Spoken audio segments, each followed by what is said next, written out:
Hi there, and welcome to Her Season of Strength, where women over 40 reclaim their bodies, their energy, and their voices without apologies. I'm Kim Duffy, registered dietitian, personal trainer, mom, and your biggest hype woman when it comes to aging like you mean it. This show isn't about chasing skinny or counting wrinkles. It's about building real strength, physical, emotional, and hormonal. Each week, I'll share straight-talking nutrition tips, sustainable fitness strategies, and conversations that help you feel powerful in your skin once again. Menopause isn't an ending, it's only the beginning. This is your season of strength. Hello, welcome back to Her Season of Strength. I'm Kim Duffy, and I am the owner of Strength and Nutrition. I'm a dietitian and a personal trainer, but I'm also a postmenopausal woman who knows everything that you're going through. And so I feel like I can personally talk about these things because I know what they're like, actually feeling them in my body, as well as understanding them professionally as a dietitian, as well as working with so many women in personal training and seeing kind of some of the things, their issues and their complaints and stuff. So today I am going to do part one of a 2-part series on food noise. And you might be saying, gosh, what is she going to talk for 2 whole podcast episodes on food noise about? Well, you're just going to have to wait and see. All right. So this first episode, I'm actually going to tell you. So I want to talk about what food noise actually is and how researchers are now trying to measure it. Why some experts are pushing back on that term. And you might be seeing this a lot on social media because I sure have. And that was kind of what made me think about talking about that. And why that pushback might be kind of fair. And then the last part I'm going to talk about today is why it became kind of that household phrase the moment that GLP-1 medications came mainstream. So I think we've all had that time where we've been like, you're finishing lunch and you're already thinking about what you're having for dinner. Or there is a gallon of ice cream in the freezer and literally you cannot go to bed until you've had some, and you're thinking about it the minute you finish dinner because it's just like, oh my gosh, I need something sweet. And you can't let it go. You can't move on. You can't move past it. That's kind of the way I think of food noise because I think that we all have food noise to a degree. I think some struggle with it a lot more than others. And I think that can be related to hormones, not just estrogen and progesterone, but like I've talked about the hunger and the fullness hormones, ghrelin and leptin. Some of us have different, maybe inadequate amounts or overactive amounts of these hormones that can make us actually feel that food noise more strongly or less strongly. So, this term, food noise, it's exploded over the last couple of years, mostly because of medications like Ozempic and Wegovy. So that's going to be in part 1. And then part 2, for the following week, we're going to talk about kind of the lever that you have control over, whether or not you're on GLP-1s or on medication. And that is your blood sugar. And I've talked about this many, many times, but I specifically want to talk about it in relation to food noise. And we will talk in that in like the next episode. It'll be episode number 54. But first, let's get clear on what we're even talking about today. So in plain language, food noise is when we have those persistent, intrusive thoughts about food. What to eat, when, how much, guilt about what you already ate that's loud enough that it kind of crowds out the other things that you're trying to think about or to do. Like I was talking about it, there can be kind of a scale of food noise. For some people, it might be kind of quiet. It's just like, oh yeah, I really kind of want that. But you might be able to say, no, you know what? I just had lunch. I don't need to have that treat or whatever. Whereas other people, they, can't function until they've given into that. And, there's a difference here between normal hunger or normal food interest. It isn't about, just thinking, it's 4 p.m. and you're hungry, so you're thinking about dinner. That's not food noise. It's those thoughts that actually intrude and they repeat and repeat and they create distress or decision fatigue. Like I just, I don't know what to do. So you end up, ordering out or whatever. So I want to talk a little bit about like the actual science and research because I want to talk about real. The first peer-reviewed definition of food noise was only published in 2025. It was in the Journal of Nutrition and Diabetes, and researchers described it as a heightened and or persistent manifestations of food cue reactivity, often leading to food-related intrusive thoughts and maladaptive eating behaviors. Now that was a mouthful. So there are a couple new measurement tools. One is called the Food Noise Questionnaire that came out in 2025, and the RAID-FM, so RAID-FN inventory. And it breaks the experience into 3 parts. So preoccupation with food, a persistence of the thoughts, and then the associated distress that those thoughts cause.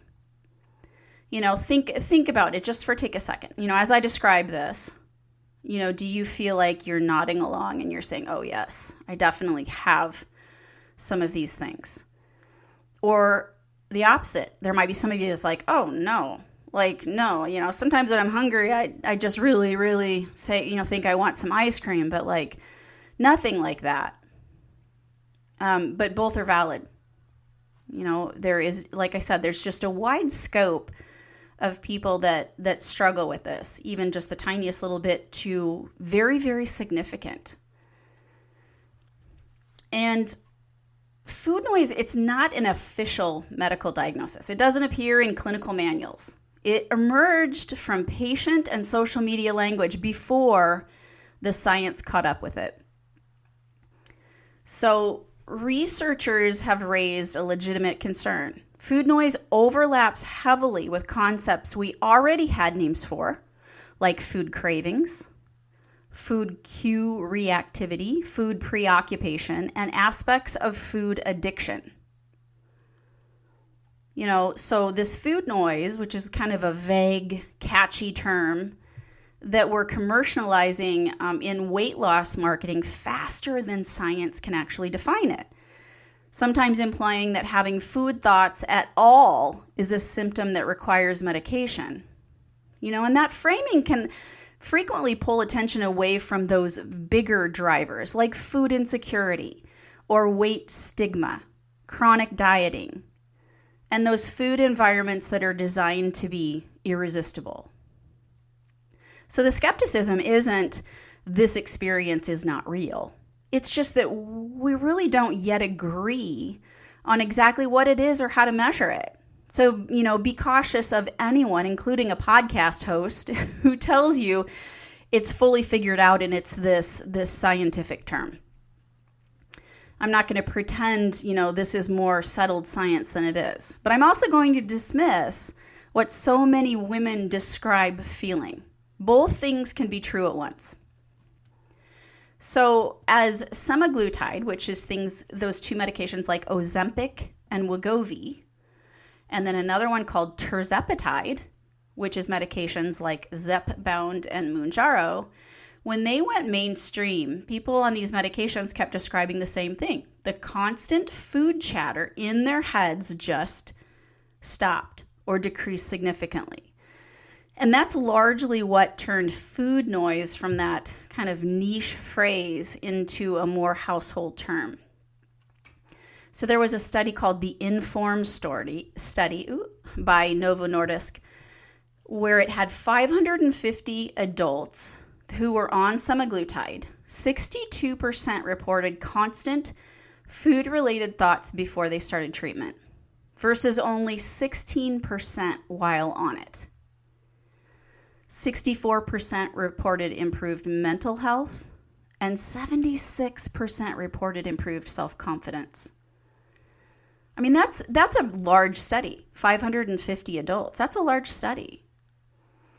There was a separate observational study that used a validated food noise questionnaire that found that adding a GLP-1 medication to a behavioral weight program, it actually produced a reduction in food noise roughly 4 times larger than behavioral therapy alone.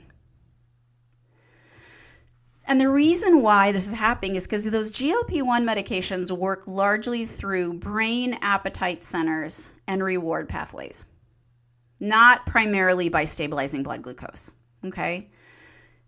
This is important to say, very clearly here. So if GLP-1s quiet food noise through the brain, does that mean the rest of us, with or without, that medication, are stuck waiting on a medication? Not even close. There's another lever. And it's one that's yours no matter what's in your medicine cabinet, and that's blood sugar. And that is going to be what we're going to talk about for the whole next episode.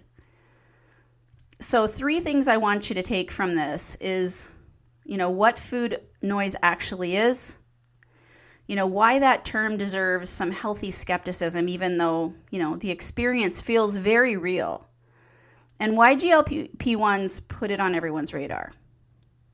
Because food noise is incredibly real experience for a lot of women, even though, that term, the science on the term itself is still young, still early on. And whether or not you're on a GLP-1, there's something your body is doing underneath all of this that we haven't talked about yet. And that is what we're going to talk about on that next episode. Just a little reminder is that the Sustain program, we are in the runway for the priority list, and that is for those people who are thinking that maybe this is something they're interested in, is getting a little bit more guidance and help specifically around how to decrease cravings and how to decrease overeating without medications, a little more naturally, and that is through blood sugar regulation. So what I do is I walk you through step by step, because I feel like I want you to be able to incorporate one piece at a time and really feel like you're creating some long-term habits, not something that you're just going to start and quit after a few weeks. I want it to be something that you can incorporate into your lifestyle. And so that's what we do over the 12 weeks in the Sustain program.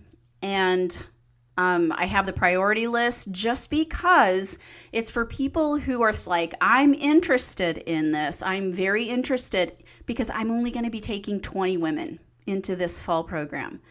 So if you're on the priority list, you're going to have a much higher likelihood of getting into the actual program versus when I open it up for the general public. So if you're interested in getting on that priority interest list, I will put the link in the show notes, and, make sure that, someone who might enjoy listening to this episode, maybe someone who struggles a lot with food noise, or someone who are on GLP-1s and know that, that they did struggle with a food noise before, and maybe thinking about, how can they mediate that? Because the things that we work on when it comes to blood sugar regulation are beneficial for absolutely every single one of us. It's not just for those people who are diabetics, or not for those people who are wanting, maybe their A1C or whatever is high and they're trying to decrease it. This is for every single one of us, and this is a healthy way for us to live. I teach it to every single one of my clients. And always, if you have any topics that you would like me to discuss, whether they're nutrition or fitness related or menopause related, please reach out. Please text me through this show or send me an email at info@strengthandnutrition.com and, give me your topic. I would love to take a look at that and put it in one of my future episodes.